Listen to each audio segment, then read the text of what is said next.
Spain as usual আমরা যেটা বলছি যে এই ওয়ার্ল্ড কাপে যদি দুইটা টিমকে এগিয়ে রাখা হয়, একটা হচ্ছে স্পেন এবং একটা হচ্ছে ফ্রান্স। সো স্পেন আজকে মাঠে নামছে কেপ ভার্দের এগেন্স্টে, যাদের ওয়ার্ল্ড কাপ ডেবু হচ্ছে, আফ্রিকার একটা ছোট্ট দেশ, কোয়ালিফাইং জার্নিটা অসাধারণ। সো স্পেন কেপ ভার্দ কী মনে হচ্ছে? লামিন ইয়ামালের কথায় আমরা আগে আসবো, আগে যদি আসি যে স্পেন কেপ ভার্দে কী আসলে আমরা এক্সপেক্ট করবো এই ম্যাচে? আমার এই ম্যাচটা মনে হয় যে একটা হাই স্কোরিং গেম হবে, it's like Germany and কুরাসাও, because অবশ্যই কেপ ভার্দে যে ওয়েতে তারা এসেছে ওয়ার্ল্ড কাপে, মানে আফ্রিকান একটা জায়গা থেকে একটা এত স্মল একটা কান্ট্রি, এবং ক্যামেরুন এবং অ্যাঙ্গোলার মতো টিমকে কোয়ালিফাইংয়ে আপনার ডিচ করে, আমি বলবো ডিচ করে এসেছে। হ্যাঁ, কারণ মানে নোবডি উড থিঙ্ক অ্যাবাউট যে এরকম একটা কান্ট্রি যারা কখনো ওরকম ফুটবলিং ব্যাপারে কারোরই আসলে নলেজ নাই। ক্যামেরুন তো ওয়ান অফ দ্য এবং পাওয়ার হাউসেস অফ হ্যাঁ, আফ্রিকা, এবং ক্যামেরুনকে ওয়ার্ল্ড কাপে 48 দলের ওয়ার্ল্ড কাপে না দেখাটাও ইজ ভেরি সারপ্রাইজিং। সো এটা আমি বলবো যে ক্যাপ ভার্দের জন্য এটা হলো হাইলি একটা অ্যাপ্রিসিয়েটেবল একটা জিনিস যে এখানে তারা এসেছে, এবং ফার্স্ট ম্যাচটা আবার খেলতেছে, এটাও একটা বিগ থিং যে স্পেনের মতো টিম এবং একটা ইনফর্ম টিম এবং world cup former world champions এবং এই বছরও টপ টাইটেল কন্টেন্ডারদের মধ্যে একজন। সো আমার কাছে মনে হয় এটারও একটা আমার রেজাল্ট ওরিয়েন্টেড কথা বললে এটা এইখানেও একটা হয়তো বা বড় স্কোর লাইন আমরা দেখতে পারবো। এবং মানে যখন 48 দলের ওয়ার্ল্ড কাপ হয়, আমি যদি একটু গোয়িং ব্যাক টু দ্য, মানে যখন ওয়ার্ল্ড কাপে 48 দল হচ্ছে বা যখন টিমগুলো ঠিক হলো, হ্যাঁ, সবগুলা টিম কনফার্ম হলো, তখন কিন্তু এক ধরনের গ্রুপিংয়ের পর কিন্তু আমরা দেখতে মানে এক্সপেক্ট করতেছিলাম যে গ্রুপ পর্যায়ে কিন্তু আমরা অনেক গোল দেখব, বিশেষ করে যেরকম ব্রাজিল, মরক্কো বা জাপান, নেদারল্যান্ডস, বা আপনার যদি সামনের কথা বলি আপনার ইজিপ্ট, বেলজিয়াম আগামীকাল খেলা আছে, কিংবা আপনার যদি ইংল্যান্ড, ক্রোয়েশিয়া, এই 6-7টা ম্যাচ ছাড়া বা 8-9টা ম্যাচ ছাড়া কিন্তু আপনার এই টোটাল 72 ম্যাচের মধ্যে প্রত্যেকটা গ্রুপে একটা হাই স্কোরিং ম্যাচ হবে। হ্যাঁ, মানে করেন ওইরকম কিন্তু বিগ ম্যাচেস ফার্স্ট রাউন্ডে নাই। সো কি হচ্ছে যে আপনি র্যাঙ্কিং ওয়াইজ যদি বিবেচনা করেন, বড় টিমের সাথে অনেক লোয়ার টিমের সাথে খেলা পড়তেছে, হ্যাঁ, they will definitely fight, they will try their level best, but জিনিসটা হলো যে কত সময় পর্যন্ত রেজিস্টটা করতে পারবে সেটা হলো ইম্পর্টেন্ট। এবং আমার মনে হয় যে ক্যাপ ভার্দের জন্য ওইটাই বোধহয় খুব বড় অ্যাচিভমেন্ট হবে যে কত কম গোলে এই ম্যাচটা আসলে তারা আসলে, বা স্পেনকে কত সময় তারা আটকে রাখতে পারবে, সেটাই হয়তো বা একটা বড় একটা অ্যাচিভমেন্ট হবে। বাট স্পেন যেভাবে খেলছে, স্পেন মানে মানে আমি বলবো ফিনোমিনাল ফর্ম, এবং যে টিমের যে আপনার স্ট্রেংথ আছে, বা মানে আপনার ফ্রম টপ, আপনার আপনি যদি চিন্তা করেন যে গোলকিপিং পজিশন থেকে ফরওয়ার্ড পজিশনে কাইন্ড অফ তাদের বি টিমটাও আমার মনে হয় যে অনেক স্ট্রং, যেটা ফ্রান্সের ক্ষেত্রে প্রযোজ্য। হ্যাঁ, কিছু কিছু ক্ষেত্রে আর্জেন্টিনার প্রযোজ্য, একটু আর্জেন্টিনাকে রেলিভেন্ট করি এখানে, কিন্তু কিন্তু এই দুইটা টিমের বেঞ্চও আমার কাছে মনে হয় যে সুপার। কালকে আমার কাছে জার্মানি, একটু ব্যাক করি, জার্মানির বেঞ্চটাও আমার কাছে মনে হয়েছে যে যেহেতু এত এত স্কোরার তাদের আছে এবং তাদের পারফরমেন্স দেখে মনে হচ্ছে তাদেরও আসলে আমরা একটু হয়তো আন্ডার এস্টিমেটই করতেছি এই বছর because of that last 2 world cup performance. So মানে ওভারঅল আমার কাছে মানে Spain would be definitely favourites to win in a big manner. So আমাদের সঙ্গে যেটা দেখছি কমেন্টে অনেকে আমাদের সঙ্গে আছেন, আমাদের সঙ্গে আমাদেরই কলিগ একুশ ভাই তার একটা মন্তব্য জানিয়েছেন যে স্পেন অন্তত 6 গোল দেবে এবং লামিন হ্যাট্রিকও করে ফেলতে পারেন। সো ফিদা, আমি জানি যে আপনি স্পেনের অ্যাভিড ফ্যান, এবং আপনার কি মনে হয় প্রথমত লামিন আসলে আজকে খেলতে পারবে কিনা, কি মনে হচ্ছে? ফিট এনাফ, কিন্তু আজকেও কি স্টার্ট করবে না? আমরা যতদূর জানি যে কোচও যেটা বলেছেন যে এটা আসলে ম্যাচের পরিস্থিতির উপরে ডিপেন্ড করবে, but he is fit. But যেটা হয় যেহেতু লম্বা টুর্নামেন্টের পরিকল্পনা নিয়ে তারা এসেছে, তারা হয়তো তাকে শুরুতেই ওই প্রেশারটা দিতে যাবে না, যেহেতু কেপ ভার্দের সঙ্গে খেলা। So I am pretty sure আজকে লামিন ইয়ামাল আর নিকো দুইজনই স্টার্ট করবে না, দুইজন বেঞ্চে থাকবে, আর তাদের জায়গায় ফেরান তোরেস আর ড্যানি অলমো স্টার্ট করবে, which is still a very good line up, কারণ ফ্রন্টে তাদের সাথে ওয়ারজাবাল থাকবে। আর স্পেন অ্যাকচুয়ালি কতটা গোল দিবে এটা নিয়ে একটু জিনিস আছে, সেটা হচ্ছে যে this is probably the first time Spain team is at the world cup without a true number 9, একটা আউট অ্যান্ড আউট স্ট্রাইকার নেয়। Oyarzabal is very good, but সে কিন্তু like out and out striker না, সে একটা utility player, সে খেলতে পারে as a striker but not is natural position, same with others too. So এখানে একটু ঝামেলা হতে পারে, বিকজ বড় ম্যাচগুলোতে যেটা দেখা যায় you need a focal point is basically সামনে স্ট্রাইকার থাকলে তাহলে ডিফেন্ডাররা যখন তাকে মার্ক করছে it frees up the space for other players specially wingers. So ওই জিনিসটা হয়তো স্পেনের এবার একটু সমস্যা হতে পারে, বিকজ এতদিন পর্যন্ত মরতা ছিল and of course he was out of his peak, but at least he provided the focal point. এবার সেটা হচ্ছে না, সো আমি একটু ইন্টারেস্টেড দেখতে চাই যে স্পেন অ্যাকচুয়ালি ফ্রন্টে এরকম করতে পারে। তবে আমার এখানে একটা অবজারভেশন আছে, আমার মনে হয় ফার্নান্ডো টোরেস যাওয়ার পর France have never got a number proper number 9। Alberto Morata আমরা দেখেছি ও কিন্তু বিভিন্ন রকম পজিশনে তাকে কিন্তু ফিট করে খেলানো হয়েছে। হ্যাঁ, he just provided the point, হ্যাঁ, এবং প্রলিফিক স্কোরার, জাস্ট খালি ওই পয়েন্টটা সার্ভ করতো এন্ড ওটাতে কেন্দ্র করে তা অন্যান্য প্লেয়ার মানে একটা মানে একটা গ্যাপ ভ্যাকুয়ামটা সে আর কি ফিলার হিসেবে সে কাজ করেছে। কিন্তু এই পজিশনটাই আসলে একটা বিষয়, যদি যখন আপনি এই ধরনের মনে করেন মানে 4-3-2-1 এরকম পজিশন ইয়াতে খেলবেন, তখন আপনি হয়তোবা আপনার স্ট্রাগল করতে হয়তোবা স্ট্রাগল করা লাগতে পারে। কিন্তু মানে যে ধরনের ফরমেশনে আবার তারা খেলে, বিশেষ করে আমরা ইউরোতেও যেটা দেখেছি, ওই ধরনের হলে কিন্তু আমার মনে হয় যে উপরে যে ড্যানি আলমো আছে বা নিকো উইলিয়ামস, হ্যাঁ, এবং হইলো আপনার লামিন ইয়ামাল তো আছে। তো ওভারঅল আমার কাছে মনে হয় যে ওই মানে তাদের টিমের বেস্ট যে সেট আপ সেভাবেই তারা আর কি চিন্তা করবে, because they don't have proper number 9। So ওইটাই তারাও হয়তো তারা অলরেডি এটা অনেক ইউটিলাইজ করে নিয়েছে। যেমন আমরা দেখেছি তারা মেরিনোকে ফলস 9 হিসেবে খেলেছে, এবং মেরিনো কিন্তু সে জায়গায় খুবই সফল। ওয়ার্ল্ড কাপ কোয়ালিফাইং এর স্পেনের যে দুজন টপ স্কোরার ছিল, একটা হচ্ছে ওয়ারজাবাল এবং আরেকটা হচ্ছে মিকেল মেরিনো, এবং মেরিনো চোট কাটিয়ে ফিরেছে। সো এটাও আসলে স্পেনের জন্য একটা ভালো সংবাদ। হ্যাঁ, অবশ্যই, কারণ স্পেনের মধ্যে জিনিসটা হচ্ছে অ্যাডাপ্টেবিলিটিটা বেশি। আগে স্পেন যেটা খেলতো জাস্ট পিওরলি টিকি টাকা, পজিশন দিয়ে দিয়ে সবাইকে বিরক্ত করে ফেলতো। But day la Fuente Spain fan champion হয়েছেন 2010-এ, বিরক্ত হয়েছেন? বিরক্ত হয়নি, বাট যখন দেখতাম যে ডি বক্সে যেও সবাই খালি পাস দিচ্ছে, তখন আসলে একটু ধৈর্যটা শেষ হয়ে যেত। কিন্তু যখন থেকে ডে লা ফুয়েন্তে চার্জটা নিয়েছে, ফার্স্টে যখন নেশনস লিগটা জিতলো 2023-এ, সো তখন থেকে দেখলাম যে তারা একটা ডিফারেন্ট ফিলোসফির দিকে যাচ্ছে। 24 ইউরোতে তো সবাই দেখেছে যে কত ভার্টিক্যাল ফাস্ট পাসিংটা ইনক্লুড করেছে। আবার যখন প্রয়োজন পড়ে, যেমন ফাইনালি ইংল্যান্ডের এগেনস্টে তার পজিশন বেস্টে চলে গিয়েছিল, বিকজ যখন যেটা সিচুয়েশন ডিমান্ড করে। সো এবার আমি আর কি খুবই কিউরিয়াস যে অ্যাকচুয়ালি তারা কি করবে, সবসময় এই ভার্টিক্যাল ফাস্ট পাসিংয়ের মধ্যে যাবে, নাকি সুযোগ বুঝে প্রেশারটা কম্প্রেস করে তারপর সেভাবে আগাবে। বিশ্বকাপ দেখুন বায়োস্কোপ প্লাসে, সব নেটওয়ার্কে, সব ডিভাইসে। সো আরফিন, লামিন ইয়ামাল ইস্যুতে আর কিছু অ্যাড করতে চান? লামিন ইয়ামাল তো অবশ্যই মানে কথা অ্যাড করার থাকলে তো মানে বলতে গেলে তো অনেক কথাই বলা যায়, বাট আমার কাছে মনে হয় যে রকম সিনারিওতে এখন স্পেন আছে, ইনিশিয়াল ফেজে হয়তো বা আমরা মানে শুধু ফার্স্ট ম্যাচ না, আমার মনে হয় যে এই প্লেয়ারটাকে স্পেন চাবে যে টুর্নামেন্টে কোনো সময় যাতে কনসিড না করতে হয় যে ইনজুরি, বা because he is a very young person. এবং আমরা দেখেছি যে যদি প্রেশার নিতে হয়, there are plenty of people in Spain team যারা কিনা ওই ভ্যাকুয়ামটা তারা করতে পারবে। কিন্তু লামিন ইয়ামালকে আমরা মানে স্পেন না শুধু স্পেন সাপোর্টার এবং স্পেনের ওয়ার্ল্ড কাপে ভালো করার জন্য হলো ফুল টুর্নামেন্ট অ্যাভেলেবেল থাকতে হবে, এবং সেই জন্য হয়তো বা কিছু ম্যাচে হয়তো আমরা দেখবো যে বেঞ্চ থেকে পড়ছে, বা কিছু ম্যাচে হয়তো বা স্টার্টিং করলেও হয়তো বা 60-70 মিনিটস পরে হয়তো প্লে করবো না। এবং ওয়ার্ল্ড কাপের জন্য Lamine Yamal is a great thing, because আপনার ফার্স্ট টাইম ওয়ার্ল্ড কাপ খেলতেছে, ইয়াং প্রডিজি যেভাবে তার রাইজ হয়েছে, এবং লাস্ট 2-3 বছর যেভাবে বার্সেলোনাতে যেভাবে সে খেলেছে, মানে মানে সবাই কিন্তু মুখিয়ে আছে। বিশেষ করে মানে এরকম একটা প্লেয়ার মানে যখন ক্লাবে ভালো করে মানে তাদের প্রতি কিন্তু একটা এক্সপেকটেশন তৈরি হয় যে ওয়ার্ল্ড কাপ বা মানে বড় টুর্নামেন্টগুলোতে কি করে, এবং world cup is the biggest stage of all thing.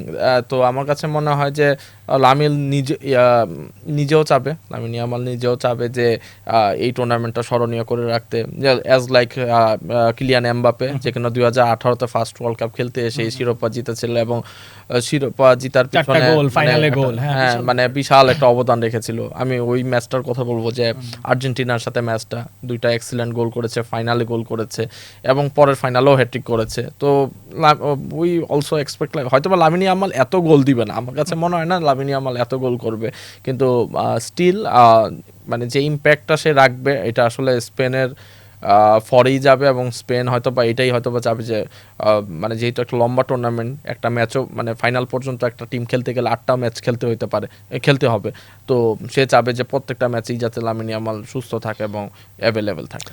So যদি আমরা একটু স্কোর লাইনে একটা প্রেডিকশন চাই যে স্পেন এবং হচ্ছে কেপ ভার্দের ম্যাচটাতে, সো আরিফিন আপনার প্রেডিকশনটা কি থাকবে? লাস্ট ওয়ার্ল্ড কাপে তো স্পেন বড় ব্যবধান দিয়ে স্টার্ট করেছিল, 7-0 বা 6-1 Costa Rica. all went downhill afterwards.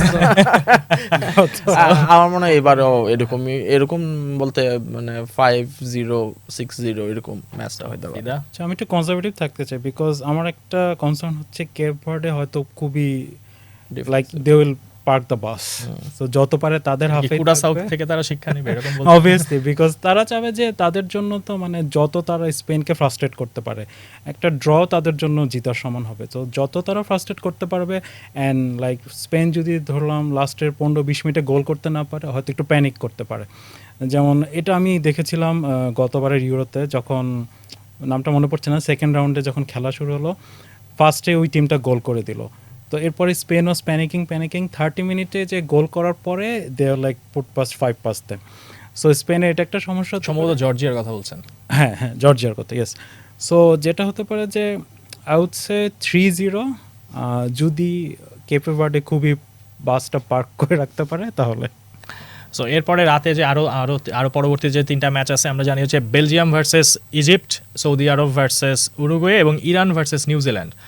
So আমার মনে হয় যে ইরানকে নিয়ে আমাদের একটু কথা বলার দরকার। ইরান আমরা জানি যে তারা ওয়ার্ল্ড কাপ ইউএসএ প্রবেশের ভিসা পায়নি এবং তারা হচ্ছে প্রত্যেকটা ম্যাচ খেলবে জাস্ট ম্যাচ দিয়ে আগের দিন। এবং ইরানের আরও অনেক ইস্যুজ আছে, এবার তো ওয়ার্ল্ড কাপে আসলে ইস্যুজের কোনো অভাব নেই আমেরিকার ওয়ার্ল্ড কাপ নিয়ে। সো সেটা হচ্ছে যে তারা বলেছে যে যদি এরকম হয় যে ইরানের সরকার বিরোধী কোনো স্লোগান বাঁচে বা তারা দেখে, তারা ওয়াকআউট করতে পারে, এরকম একটা কথাও বলে রেখেছে। সো ইরান নিউজিল্যান্ড ম্যাচ মানে এটা কি আসলে খেলা নিয়ে তো একটা আকর্ষণ থাকবেই, খেলার বাইরেও একটা অন্য একটা ব্যাপার থাকছে। যদিও তাদের কোচ বা তাদের মেহেদী তারেমি তাদের স্ট্রাইকার বলেছেন যে তারা আসলে এগুলো নিয়ে খুব বেশি মাথা ঘামাতে চাচ্ছেন না, কিন্তু এই যে ব্যাপারটা যে আপনার প্রস্তুতি যখন এরকম একটা হ্যাফহ্যাজার্ড সিচুয়েশনের মধ্যে পড়ে, তখন আসলে এটার তো মাঠে পারফরমেন্সে একটা প্রভাব পড়ার কথাই আসলে। আমার মনে হয় যে এটা একটা মোটিভেশন ইরানের জন্য, এবং probably will see the best from the Iran because of their যে এই টার্মল সিচুয়েশন থেকে তারা এসে ওয়ার্ল্ড কাপ খেলতেছে, বিকজ তারা কোয়ালিফাইং এত ভালো করলে আসার পরে হুট করে this is the first time যে ওয়ার্ল্ড কাপ একটা মানে হোস্ট টিমের সাথে আপনার একটা ভিজিটিং টিমের সাথে এরকম একটা ডাইরেক্ট ওয়ারের সিচুয়েশনে থাকা সত্ত্বেও ওই টিমটা এসে খেলতেছে। So this is also big statement from Iran যে তারা আসলে অন্য কিছু না, জাস্ট ইউএসএতে যাচ্ছে, তারপরে এত হোস্টাইল এনভায়রনমেন্ট হওয়ার সত্ত্বেও যে আপনার ভিসা ইস্যু ছিল, যে ওনাদের অনেক অফিসিয়ালদের ভিসা পায় নাই, they have to make their base camp in Mexico. গতকালকেই মাত্র মেক্সিকো থেকে ইউএসএতে যাচ্ছিল, আমরা শুনছিলাম আর কি, নিউজে দেখতেছিলাম। তো ওভারঅল এইবার এসে তারা একদিন আগে এসে ম্যাচটা খেলতেছে এবং যেরকম এনভায়রনমেন্ট, সো ম্যাচটা মাঠে করানোর কি করবে, পারফরমেন্স কি করবে সেটার চেয়ে হলো মাঠে কি এনভায়রনমেন্ট তৈরি হবে, because there will be plenty of supporters of আমার New Zealand and Iran.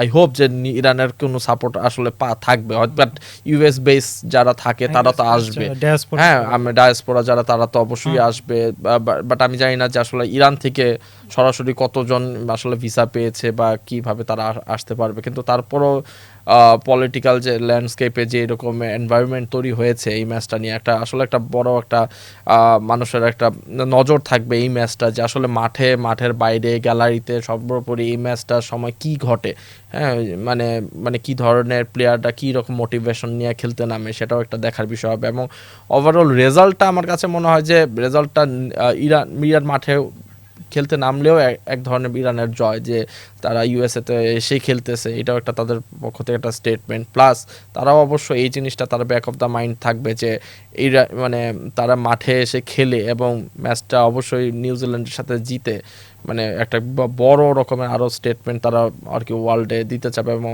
It would be a tremendous thing to see যে আসলে তারা এটা কতটা করতে পারে সাকসেসফুলি। হ্যাঁ, মানে রাজনীতির আলাপটা তো চলে এসেছিল, বাট ইরানের কোচ বলেছেন যে উনি ফুটবল আর রাজনীতিটাকে আলাদা রাখতে চান, বাট মাঠে আসলে এইটা দেখা যাবে কিনা সেটাও একটা ব্যাপার, কিছু প্ল্যাকার্ড বা এরকম কোনো কিছু থাকলেও থাকতে পারে। সো ইরান নিউজিল্যান্ড ম্যাচের যদি আমরা প্রেডিকশনের কথা বলতে যাই, কাকে এগিয়ে রাখবো কাকে পিছিয়ে রাখবো? I think the motivation and momentum with Iran. কেন? বিকজ তারা একে তো অনেক কিছু ফেস করছে এবং এটা একটা মেন্টাল আই গেস ব্লকের জায়গাতে সাপোর্ট হিসেবে দিবে যে we have to do this, we have to show everyone that we can win at the USS house. তো সেটা অ্যান্ড নিউজিল্যান্ড হয়তো একটা স্টেটমেন্ট হয়ে হ্যাঁ থাকবে তাদের স্টেটমেন্ট জন্য। দিবে। নিউজিল্যান্ড হয়তো যতটা পারে একটু ডিফেন্সিভ মাইন্ডসেট নিয়ে থাকবে বিকজ ফার্স্ট ম্যাচের জন্য হয়তো তারা ইরান ছাড়া অন্য কোনো অপোনেন্ট পেলে ভালো হতো, এত চার্জ আপ কাউকে। সো আই হোপ হয়তো একটু টাইট ম্যাচ হতে পারে, probably 1-0 or 2-0 for Iran. Arfin কি মনে হয়? আমারও সেম 1-0 or 2-0। সো আর একটা ম্যাচ আছে যেটা সৌদি এবং উরুগুয়ে, এবং উরুগুয়েকেও কাইন্ড অফ সিমিলার সিচুয়েশনে পড়তে হয়েছে। উরুগুয়েও ভিসা জটিলতায় তাদের হচ্ছে ফ্লাইট জটিলতা হয়েছে এবং তারা নির্ধারিত সময়ের অনেক পরে পৌঁছেছে। সো সৌদি আরব এবং উরুগুয়েতে আছেন মার্সেলো বিয়েলসা। কি মনে হয় উরুগুয়ে সৌদি আরব ম্যাচটাতে আসলে কি এক্সপেকটেশন থাকবে? It will be an interesting match because গত ওয়ার্ল্ড কাপে আমরা দেখেছি Saudis are no push overs anymore, আর্জেন্টিনাকে হারিয়েছে এবং those days are long gone যখন 2002 সালে ওয়ার্ল্ড কাপে জার্মানি 8টা দিয়েছিল সৌদি আরবকে। So they have improved a lot এবং আমি অ্যাকচুয়ালি সৌদি আরব নিয়ে একটু ভয় আছে as a Spain supporter also because এই টিমটা দেখা যাবে they are very good at counters. So উরুগুয়ের সাথে আজকে they will strictly depend on that, they will sit back and wait for any opening. So it will be an interesting match. কি মনে হয় আরফিন, কি মনে হয় উরুগুয়ে? সৌদির জন্য একটা পারফেক্ট একটা মানে গত ওয়ার্ল্ড কাপের নস্টালজিক মোমেন্টের মতো একটা অবস্থা হয়েছে যে ফার্স্টে একটা ল্যাটিন পেয়েছে এবং উরুগুয়ে কোচও আর্জেন্টাইন, কোচ মার্সেলো বিয়েলসা। এবং আমি মনে করি যে তারা মার্সেলো বিয়েলসাকে পেয়ে আরো খুশি হয়েছে। কারণ মার্সেলো বিয়েলসার যে ওয়ার্ল্ড কাপ রেকর্ড 2002 ওয়ার্ল্ড কাপে আর্জেন্টিনাকে যেভাবে আর্জেন্টিনাকে নিয়ে সবার একটা এক্সপেকটেশন ছিল যে 1986 এর পরে হয়তো বা 2002 এ হয়তো বা ওই ওয়ার্ল্ড কাপে আরেকটা মানে 3 স্টার হওয়ার যে মানে সবচেয়ে বেশি সম্ভাবনা ছিল ওইটা 2002 এ ছিল। এবং ওই সময় মার্সেলো বিয়েলসার ওই টিমটা যেভাবে সে মানে ওভারঅল একটা কেওটিক সিচুয়েশন তৈরি হয়েছিল ওয়ার্ল্ড কাপের আগে এবং ওয়ার্ল্ড কাপে গিয়েও কিন্তু ফার্স্ট রাউন্ডেই বাদ পড়েছিল। এবং সৌদি আরবের ওই দিক দিয়ে দেখতে মনে হবে যে যদি যে অপোনেন্টের ডাগ আউটে যে লিড করবে মার্সেলো বিয়েলসা থাকাটা তাদের জন্য একটা পজিটিভ থিং আমার মনে হয়। কিন্তু উরুগুয়ের থাকাটাও বিকজ আপনার মনে করেন গত ওয়ার্ল্ড কাপে তাদের মেমোরি আছে ল্যাটিন আমেরিকার একটা টিমের সাথে, তাও পিছিয়ে পড়ে সেকেন্ড হাফে। আমরা তো বারবার ওই ভিডিও দেখি যে ড্রেসিং রুমে সৌদি আরবের তখনকার ফ্রেঞ্চ কোচ যে রেনে ও কিভাবে মোটিভেশন করতেছিল। So they have plenty of motivations and history to take along with in the journey, but still on paper এবং যদি বলেন উরুগুয়ের ফর্ম যেভাবে কোয়ালিফাইং খেলেছে এবং রিসেন্ট ম্যাচগুলো যদি আমরা দেখি উরুগুয়ে এটা superior side then Saudi Arabia in any day. আমি বলবো যে ধরনের হিস্ট্রি থাকুক কিনা সৌদি আরবের ফরে। সো আমার কাছে মনে হয় যে এটা ফাইনালি মানে আর সবসময় তো আর মানে মিরাকেল তো আর প্রতিবারই হবে না। হয়তো বা Saudi Arab can take motivation from the Argentina win, but still মানে যদি বলেন মাঠে কোনো কিছু প্রেডিকশন করতে হয় then it should be Uruguay's game and definitely they will win it easily আমার কাছে মনে হয়। আমি আর কি সৌদির প্রতি একটু বলছি বিকজ এখনো পর্যন্ত আমরা এশিয়ান টিমগুলোর যে পারফরমেন্স দেখেছি সবাই খুব ভালো করেছে। জাপান ড্র করেছে South Korea won against Czechia, Australia won against Turkey which was like another upset বলা যায় এই ওয়ার্ল্ড কাপের হিসেবে আপসেট বলা যায়। And even Qatar was able to salvage a point, যারা নিজেদের দেশে এত ডিসঅ্যাপয়েন্টিং পারফরম্যান্স ফাইনালে এসে একটা পয়েন্ট পেল। সো ফার এশিয়ান টিমের পারফরম্যান্সগুলো খুবই ভালো। সো এজন্য আমার মনে হচ্ছে যেন সৌদি আরব একটা ভালো করবে। আমার মনে হচ্ছে হারলেও they will like it still fight back, they just won't like let Uruguay walk all over them. So last যে ম্যাচটা নিয়ে কথা বলবো সেটা হচ্ছে বেলজিয়াম এবং মিশর। সো বেলজিয়ামের গোল্ডেন জেনারেশন যেটা নিয়ে অনেক আলোচনা হচ্ছিল 18 সালে বা 22 সালে, 26 সালে এসে এখনও কেভিন ডি ব্রুইনা আছেন, কোর্তো আছেন গোল পোস্টের নিচে, বাট মিশর হচ্ছে যে মোহাম্মদ সালার মিশর। সো সব কিছু মিলিয়ে ম্যাচটা কেমন হবে বলে মনে করেন? আমার মনে হয় যে আজকের দিনের সবচেয়ে উত্তেজনাকর ম্যাচ এইটাই, Egypt versus Belgium. We saw a lot of clash between Mo Salah and Kevin De Bruyne in the Premier League for a long time. Now De Bruyne has shifted to আপনার Syria এবং Mo Salah also has left Liverpool. So এই ক্লাসটা আমরা last 2টা season ধরে দেখি নাই। So on মানে ইন গ্লোবাল স্টেজ আমরা ফাইনালি আবার দেখতে পারবো, এবং সবাই দুইজনই তার ক্যারিয়ারের ধরতে গেলে মানে Last World Cup-ই ধরে নেওয়া লাস্ট যায়। ওয়ার্ল্ড কাপের দ্বার প্রান্তেই ওরকম বলবো। এবং যদি আমরা বলি বেলজিয়ামের কথা ফার্স্টে, যে আসলে তাদের golden generation has got older আমার মনে হয়। এবং হ্যাঁ, প্লেয়ার ওই জেনারেশন অনেকগুলো আছে, কোর্তুয়া আছে, লুকাকু একটু কম age but still injury prone, কিভাবে খেলে না খেলে কতটুকু খেলতে পারে। কেভিন ডি ব্রুইনের উপর অনেক একটা থাকবে। নতুন কিছু প্লেয়ার ডোকু যোগ হয়েছে, চার্লস ডি কেটেলিয়ার যোগ হয়েছে, তাদের উপর এক্সপেকটেশন হাই থাকবে। বাট আরেকটা বিষয় হলো যে তাদের গোল্ডেন জেনারেশন নিয়ে অনেক কথা হয়, but golden generation is not every time you will win. তারা গোল্ডেন জেনারেশন কিন্তু তাদের বেস্ট এভার রেজাল্টই দিয়েছে বেলজিয়ামের জন্য, 2018-এ 3rd প্লেস হয়েছে। সো এখন গোল্ডেন জেনারেশন কিছু প্লেয়ারও আছে এখনও স্টিল। তো এখন যদি মনে করেন লাস্ট ওয়ার্ল্ড কাপে যেমন আর্জেন্টিনার ক্ষেত্রে যেটা হয়েছিল, যে কিছু নতুন ইয়াং ব্লাড এসে আসলে মেসি কিংবা আদার যে সিনিয়র আছে তাদেরকে আপলিফট করেছে, এবং তাদের নিজের মতো খেলে আর কি তাদেরকে সাপোর্টটা দিয়েছে। যদি এইবার ওই ডোকো বা আদার যারা আছে ওরা যদি ওই সাপোর্টটা দিতে পারে, আমার কাছে স্টিল মনে হয় যে Belgium can go a long way.